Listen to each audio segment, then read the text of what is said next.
Mabuk perjalanan itu biasanya gejalanya mulai dari ringan dulu nih. Oke. Ringan dulu biasanya mulai dengan pusing ya. Dikit-dikit lama-lama menjadi bukit. Mabuk pada anak-anak dan dewasa itu sama. Jadi tidak ada yang membedakan. Mabuk ya mabuk gitu pada usia berapapun. Kalau mabuk ya mulai dengan pusing, lalu bertambah pusingnya dan akhirnya muntah.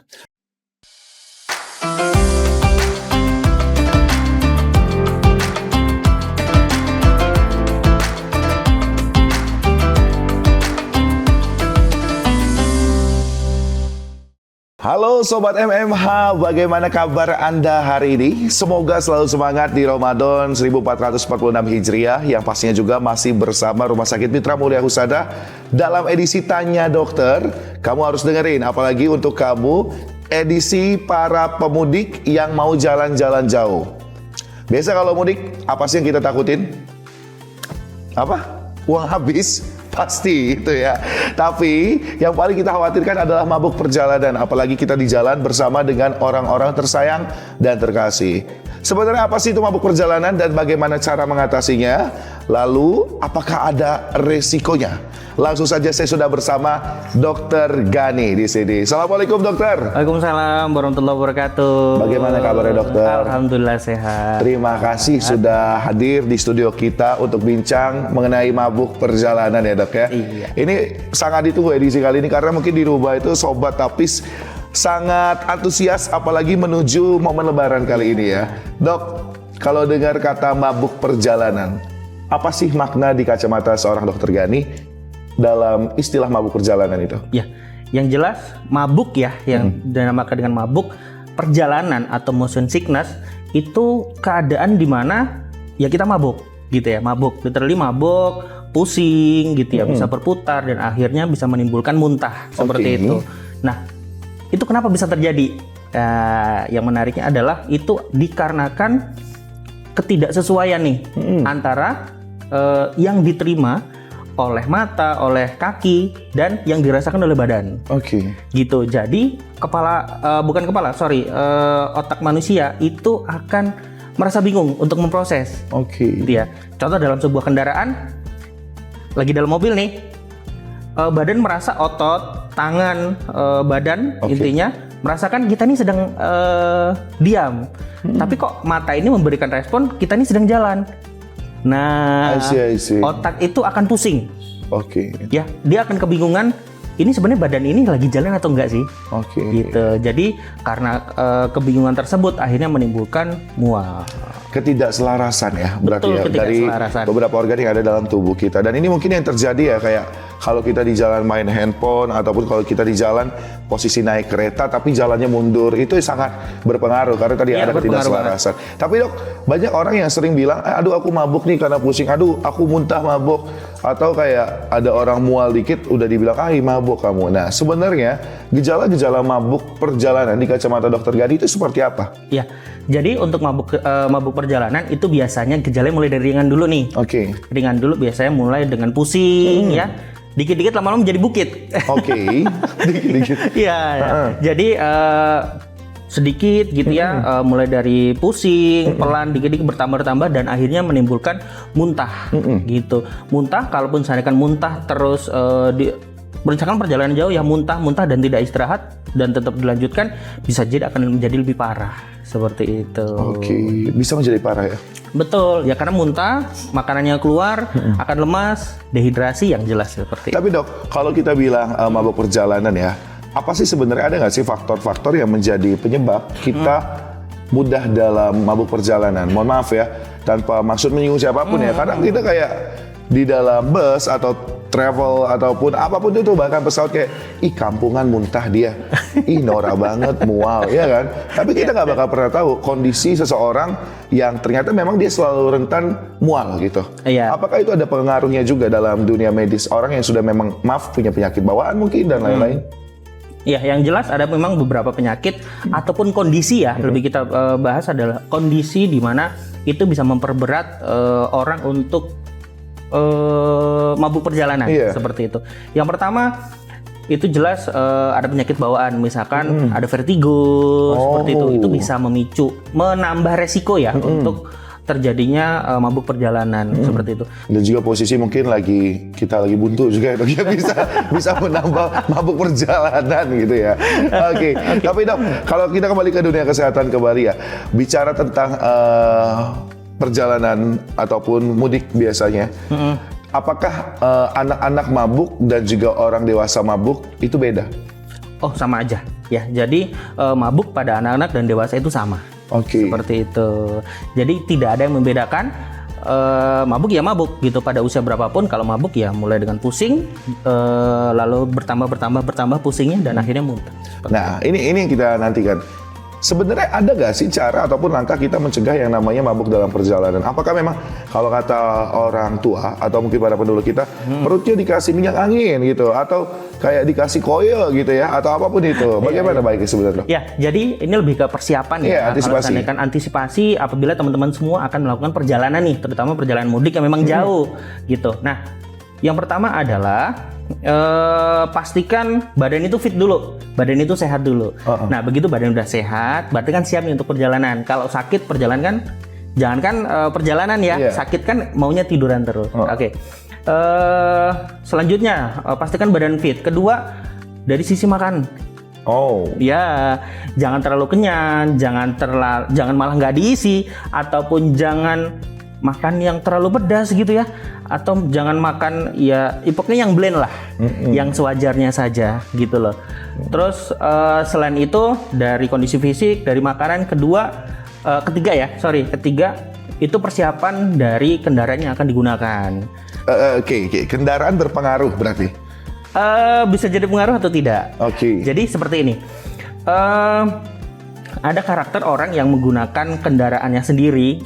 Bukan kendaraan sendiri. Ada karakter orang yang masuk mobil, baru masuk mobil, kecium bau mobil itu udah mual, sudah pusing. Mungkin aroma pengharumnya gitu ya. Betul. Sesuai, ya? Makanya ini kompleks nih, nggak bisa ditentukan. Mobilnya harus bagus, kendaraannya harus yang mewah, yang mahal, nggak seperti itu. Jadi kendaraan yang digunakan itu sesuai dengan bisa membuat kita rileks selama perjalanan. Nyaman selama perjalanan. Gitu. Terutama teman-teman kalau seandainya nih, perjalanan naik kendaraan umum gitu ya, kan kita nggak tahu kita akan duduk di sebelah siapa, barengan penumpang lain dan pengharumnya seperti apa.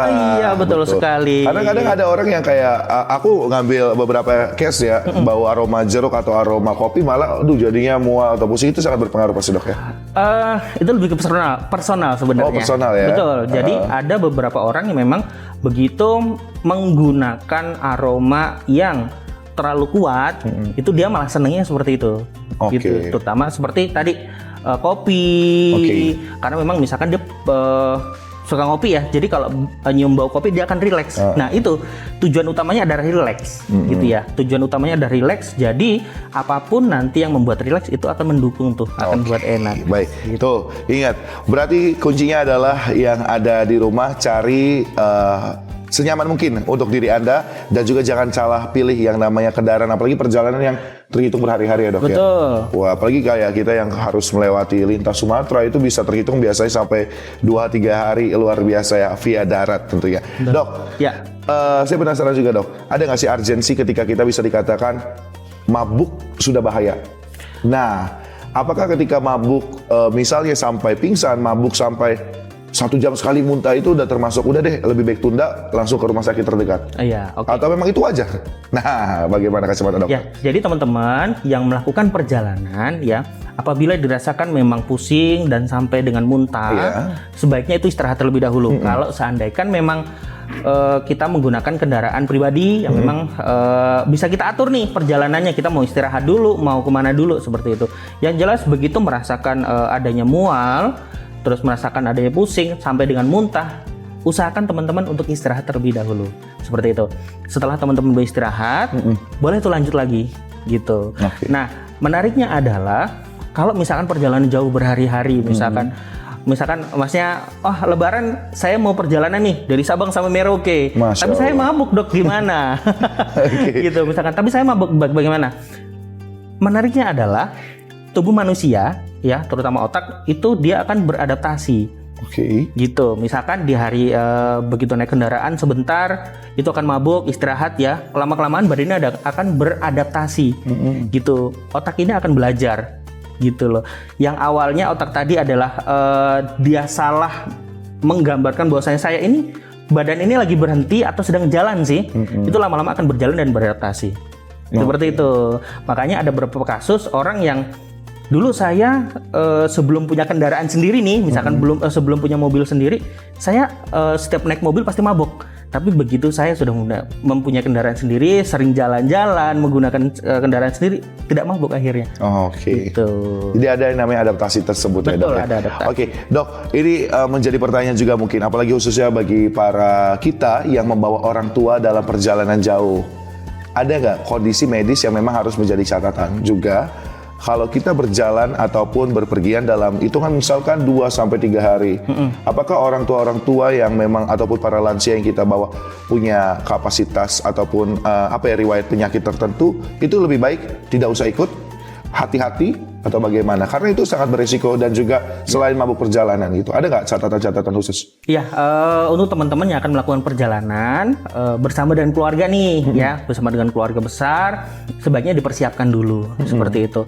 Terutama untuk tadi pertanyaannya adalah lansia ya, mungkin kakek, neneknya, orang tuanya mau ikut.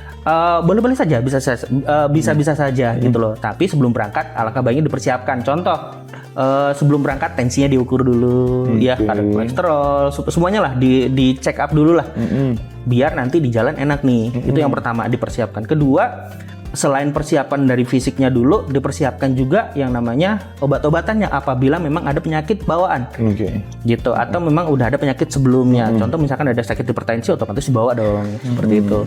Terus selanjutnya